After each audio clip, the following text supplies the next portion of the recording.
Hi, welcome to ProSpec.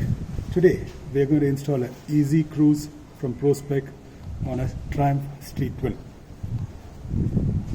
We need a suitable Allen key to dislodge the existing bar end. Process is simple.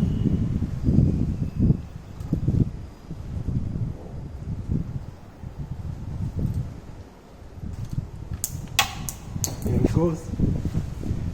So the original bar end caps have come off and the Easy Cruise gets replaced at the same location using the same fastener.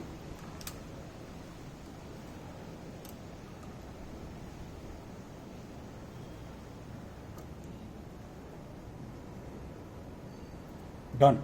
The Easy Cruise is installed. Thank you.